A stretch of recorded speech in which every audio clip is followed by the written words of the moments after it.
Hey, what's up everybody? Today, we're going to be talking about a very strange event.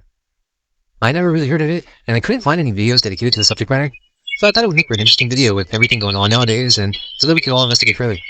This was actually sent to me by a subscriber, so shout out to him. Not sure if he wants me to say his name or not, but thank you for sending this info, as I would have never found out about it. With that, let's get started. On a rainy evening in October 1903, according to the museum account, a sewer in Waterloo, Iowa, was transformed into what is perhaps the strangest banquet hall ever conceived by man. This event was so unusual that it became famous during its time, with photographs showing these sewers, or what to be termed an underground tunnel, decorated for a grand feast for what seems to be very important people. The story made its way into the newspapers and even abroad, including England. According to the story, this event took place on October 14th, 1903. Banquet given in sewer. League of Municipalities entertained in the storm drain in Waterloo. Entertained? Waterloo, Iowa, October 14th. The city officials and businessmen of Waterloo this evening gave a banquet to the League of Iowa Municipalities in the dry run sewer, an immense storm drain constructed to protect the city from floods.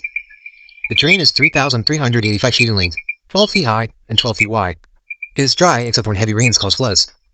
A section of the sewer 400 feet in length was set apart for the banquet. A long table was spread to accommodate 850 persons.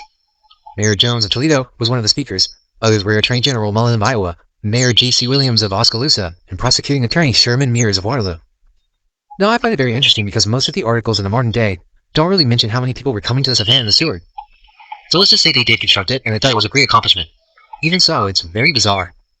Why would you want to go down there and have dinner? Unless this is something that has been done before by these elite groups, participating in some type of meeting in underground hidden places. Even the news articles state quite clearly that this event was for officials and politicians, higher players that would come from many different places just to see the sewer. Or why did they build this massive sewer in a small town in Iowa? Well, the story is, if there were several floods, even one in 1880 being described as a deluge, Dry Run Creek flowed through Waterloo, and apparently it wasn't always dry.